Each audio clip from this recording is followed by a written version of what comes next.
Well, Brian Houston, thank you very much for your time. There's a lot that I'd like to cover in this interview, but I'd like to start first of all with your formative years, so your childhood back in New Zealand. Sure.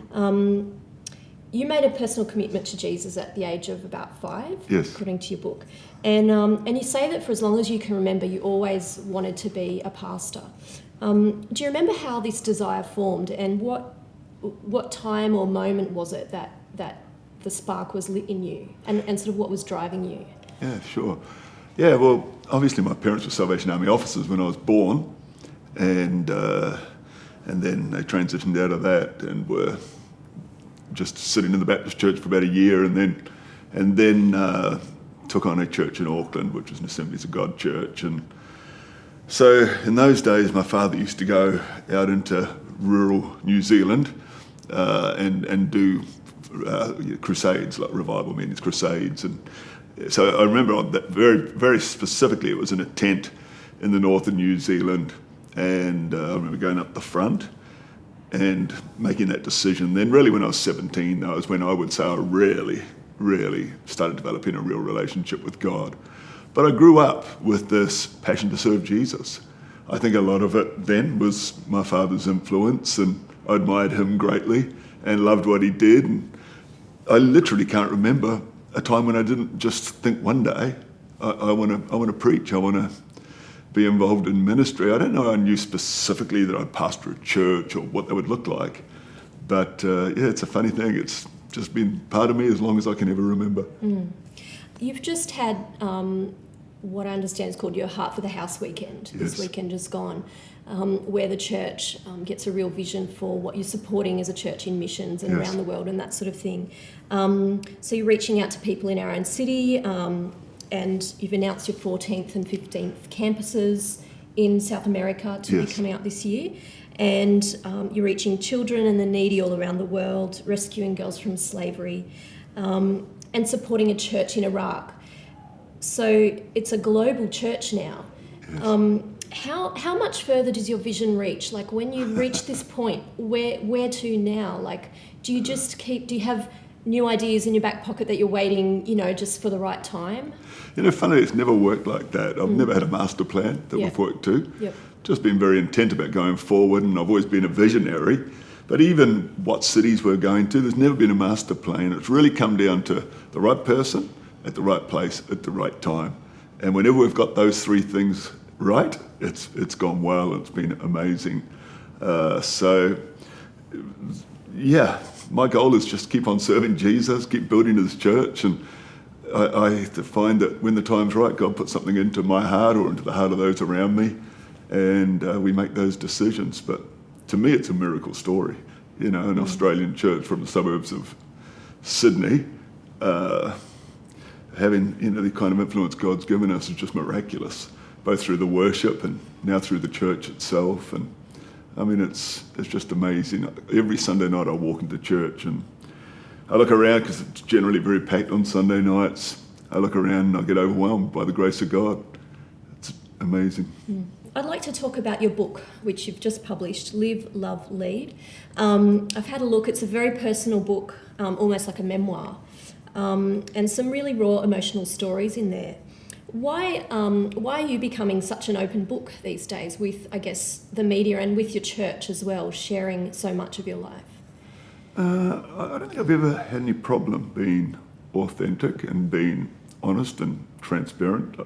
I guess when you get a little older, you haven't got so much to lose. You've sort of built some credibility, and you kind of feel like, if it helps people, I'll tell my story.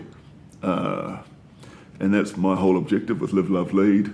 It's definitely got a lot of my personal story and Hillsong Church story, but it's also got teaching content as well. And I felt like I needed to tell my story. I needed to, let people know some of the struggles that go along with the success. Is it a book for pastors, or is there something in there for everyone? No, it's definitely something in there for everyone, I think. I didn't really have pastors in mind when I wrote the book. I really had people in mind. I'm believing and hoping many non-Christians will get the book. And of course, here in Australia, HarperCollins are publishing the book, and I think they fully intend to cross over with the book, be in secular bookstores, etc., which is exciting for me. Yeah, it's great. We've seen you in the media a lot in recent years, and I guess that's part and parcel of success or being in the public spotlight. How do you avoid being discouraged by constant media scrutiny and criticism? I think I got better at handling it. When we built what is our Hills building, the big auditorium there, it's kind of like Hillsong came above the surface in Australia. We were known all around the world for our worship in Christian circles, but my next door neighbour wouldn't have known too much about who we were. And of course, that's all changed dramatically. And at first, when we started getting criticism, the unfairness of a lot of it, and the fear of what might happen, will people still come to church, was very real. These days, a lot of it's more water off a duck's back. I mean, I've got better at not allowing it to rule my spirit, but it's never pleasant. I think it's just so sad. Other countries around the world, we get such fair and generally very good media, including in the USA. But Australia, for whatever reason, I don't know whether it's the tall poppy syndrome or whether they just don't understand how a church in 2015 could be young and relevant and packed and growing when all of the statistics would say the church is supposed to be going backwards. But I find it always disappointing that the Australian media take the stance they take. I'd like to talk briefly about your experience with your father and the story you share in your book of when you found out that he'd abused children while he was in ministry, and there were the pressures of the Royal Commission last year, and then your father passed away a few years after all of this came out, and I guess that you really lost a hero, not only your father, and you've said you've had some family fallout, lost contact with some siblings over all of that. How have you moved past the personal pain or moved through the personal pain of all of that journey? Well, I feel like I really only have in very recent times moved on. At the time I went into leadership mode in terms of our movement, of which at the time I was the president, and of the church obviously, including our city campus where he was the pastor there for 22 years. And then with my own family, my own children and so on. So I kind of looked after everyone else, but I don't think I looked after myself. And so in the book I talk about really what was a 10 or 12 year decline. Our church was exploding outwardly, and our lives, Bobby's and my lives, were exploding outwardly, but I was imploding inwardly to the point where I got diagnosed as having post-traumatic stress. And so the fallout was very real. I feel just even being told that, knowing that, helped me because I understood. I understood, okay, so this is real, and I've been able to bounce back amazingly. So even though it took a real big emotional toll, I feel like now I'm emotionally strong, and it's a good place to be. Would you say that you ever suffered some depression through that time? Well, I wasn't about to jump off a cliff, but yeah, I would say so. I would say definitely that I did go through years of depression. What would you say to people who are going through a valley of mental illness of some kind, having had that experience? And I guess it's its own unique kind of valley in that the faith you need to overcome, by definition, it's hard to have that faith because of mental struggles. So what would you say to people that are in that sort of a valley? I think the first thing is that people should never ever quickly just write off.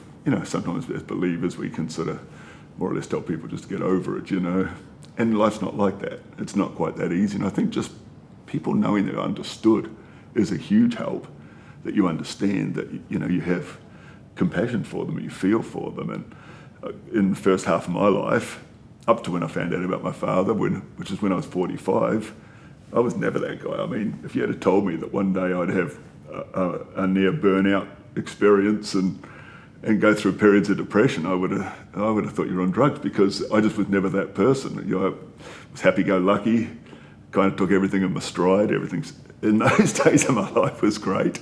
And so I've learned also that no one should ever think it can't happen to them. And we've all got to look after our own inner well-being. So in your book you recount a moment where your wife Bobby asks you, do you ever feel overwhelmed? And your response was, all of the time. Yeah. And I'm interested to know, what's it like and how do you deal with always feeling a little bit out of your depth? I think it's good for us. I think it makes us depend on God. And I find in life, as I look back across my life, I don't feel I've ever been ready per se for any new step or anything new that we're moving towards. And so to me, it's really just a constant journey of faith. And I think ultimately that's what it comes down to. So I say, yeah, I do. Sometimes I find things a little overwhelming. We're heading up now to our Hillsong conference, and it's obviously very big. But again, I think I've got much, much better at not allowing myself to get too, involved in mood swings and so on. I have learned to be much better at just being confident and trusting God and looking straight ahead and doing what's next. You've spoken about disappointment in some of your messages, and one thing that you said in one of your sermons at one point, you said God uses your disappointment as his proving ground. What do you mean by that? Disappointment, it's literally disappointment. So it's the antithesis or the opposite to appointment. And I believe that the whole point about disappointment is it's destined, the spiritual power behind it. It's destined to get us off course with our God-given appointment. And so I feel like that it's really in those times, in those valleys, and those times of disappointment. If you talk about my father, apart from anything else, I was just fundamentally disappointed. But you come through those tests and you work out that that God is still God no matter what. And if you come through, well, you're going to be all the stronger for it. I don't think our proving ground's ever in our successes. I think it's always in the valley and in the challenge. I also wanted to ask a question about regrets. Do you have any regrets? And if so, how do you deal with those? What do you do with those? I regret writing a book called You Need More Money years ago. At the time, I thought it was a great idea to have a controversial title to a book. No one knew who I was really, and so I didn't have too much influence. But of course, it became like a bullseye on my forehead in terms of getting attacked. And a lot of what I wrote in the book I still would stand by, as in it really was about being a blessing.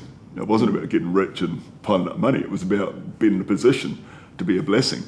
I remember one time a pastor was criticising my book, and then at the next breath was saying, we need a youth leader, but a youth pastor, we can't afford one. And so that was the whole thesis of the book. And so, but it was poorly written, and it was too easy to take it out of context. And obviously, now moving on and being a little more mature, I would have a far more seasoned attitude about that book. So that was a regret. But big picture, I don't live my life with regrets. I'm interested to know about your personal devotion habits. So you talk publicly about the power of Jesus and that he's the centre of everything that you do and that we as Christians do. How does that look like for you in your own personal time at home, in your own devotion time? What's the structure, or I guess, what does your personal devotion time look like? I've never been particularly structured at all when it comes to my time with God. I spend a lot of time on aeroplanes, and there's not a lot else to do on an aeroplane, so I find I have huge meditation, and some of the key direction I've received in life has actually literally happened on aeroplanes, where you're just away from people and questions and life, and you have the time. But the good news about where Bobby and I are at now is we've got such a great team around us that I have far more time to be just studying and meditating and spending time potentially writing and spending time in prayer, spending time with the Lord. And I love it. I find my love for the Word is greater than it's ever been. And my passion for learning, for really getting to know God's Word is stronger than it's ever been. But I've never been the kind who gets at 5 o'clock every single morning, spends an hour aside. What I do is I get up early in the morning and go straight to the local tuck shop and get myself a coffee, and I'll sit there, and between sort of looking at Instagram and so on, I'll spend a lot of time there just meditating as well. And Sure. yeah, I'm kind of person who, if I'm jogging, if I'm doing, I'm always better than if I just, would kneel down beside my bed sort of thing. And sort of around that same area of inspiration, besides God's word, who or what inspires you? Yeah, I get asked that question a lot. It's hard for me to point to a particular person or mentor in my life these days. I've found over the years, God used different people at different times. As I said in Live, Love, Lead, in the early years of my life, right up to my midlife, my father was my hero and probably my greatest inspiration. But there's been other people along the way. But there's no particular person that I would point to. I just find that I'm nosy. I'm a reader of people and of life. And wherever I go, I don't feel like I go full of answers. I go full of questions. I always love learning. And you learn what to do and what not to do just by keeping your eyes open, I think. I want to ask a couple of questions about the church and its position in society. You're aiming to lead a church that influences the culture, but also is culturally relevant and sensitive. Yes. So, and in Australia, we're now dealing with the issue of same-sex marriage, which is looking like it might be inevitable. How do you address issues like that as the leader of a church, and how should Christians deal with that? I think it's very vexing and very challenging.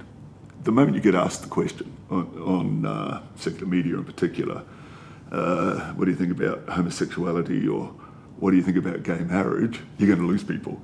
You're either going to lose people on the one side, or you're going to lose your constituency on the other side. And if you say nothing, you lose everybody.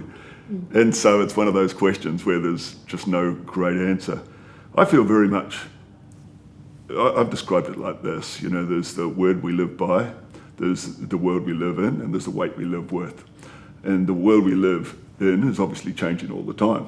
And as you said, gay marriages, perhaps, looking like it even may be inevitable. I mean, it's already legal in New Zealand and England and in 31 states of America, and many other places in the world. And I feel like, by the way, as Christians and as the Christian church, we can keep operating and keep living. I think the biggest challenge is if it was tried to inflict on churches what they do or don't have to do in terms of marrying people. But so there's the world we live in, which is changing. There's the weight we live with, which is the human toll, real people. People grow up in churches like ours and every other church in Australia struggling with their sexuality, whether we like it or not.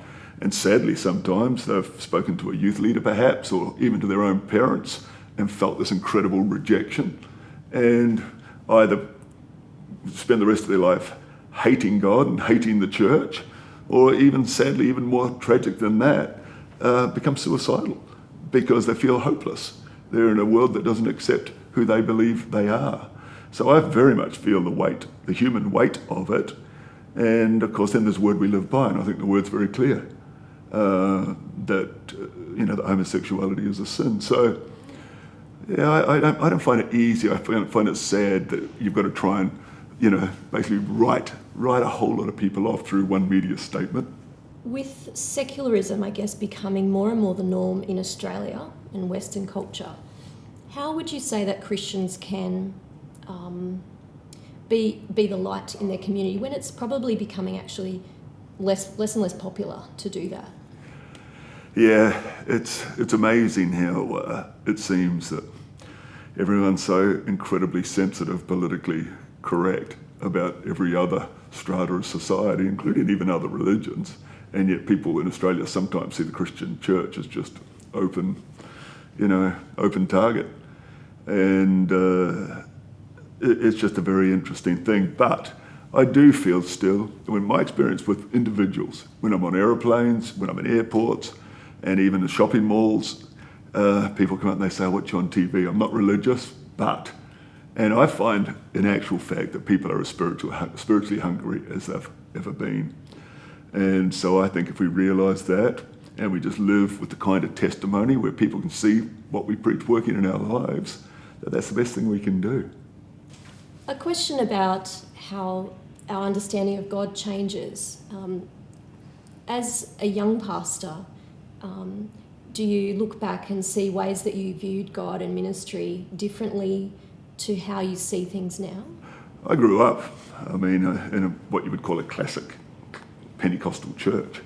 And so that kind of really defined, I guess, I grew up believing that, you shouldn't be in movie theatres in case Jesus comes again and you're in the theatre.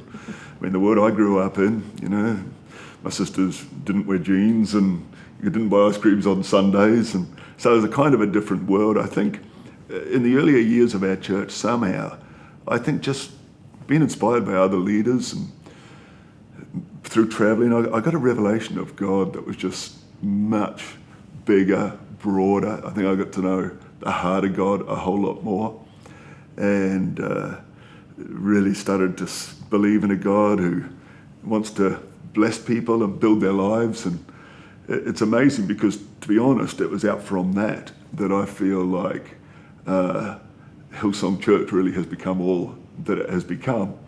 And I think it's framed my preaching, I think it's framed our ministry, I think it's framed the personality of our church. And I spent 12 years overseeing the Australian Christian churches, and I think it really had an impact on the movement as well, all out of really a revelation of God.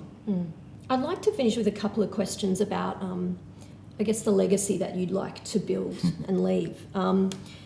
You famously sat in your office in 1993, and you've talked about this in your book, where you wrote and journaled about the church that I see, and Yes.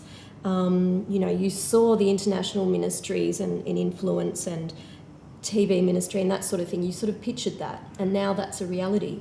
What do you see another 20 years from now when you're 81 years old?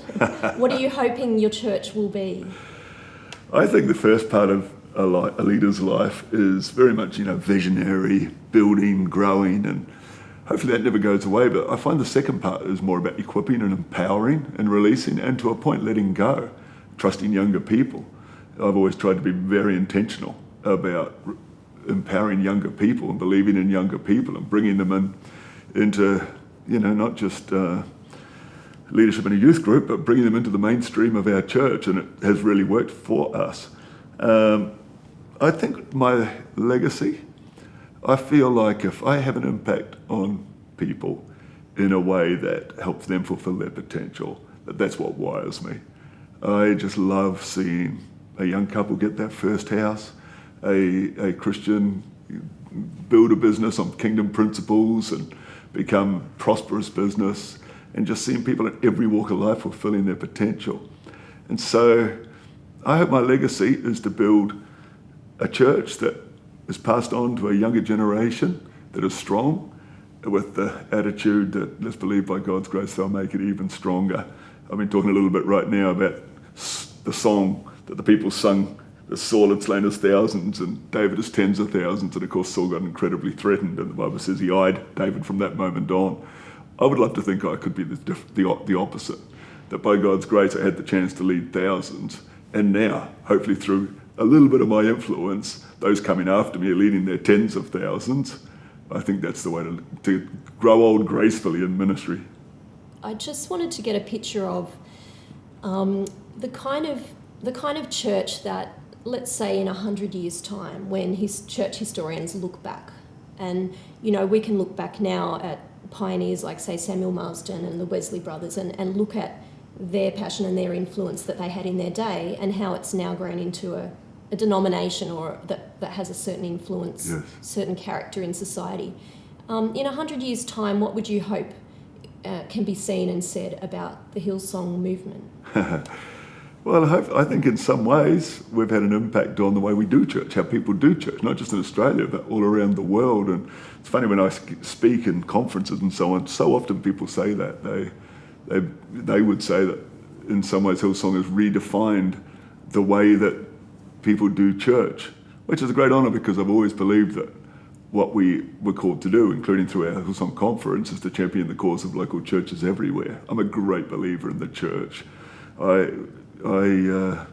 would love to go down as an advocate for the local church, because I just am a great believer in its potential, and its potential ultimately is to be a house which is family, community, but equips people to go out and be all that God's called them to be.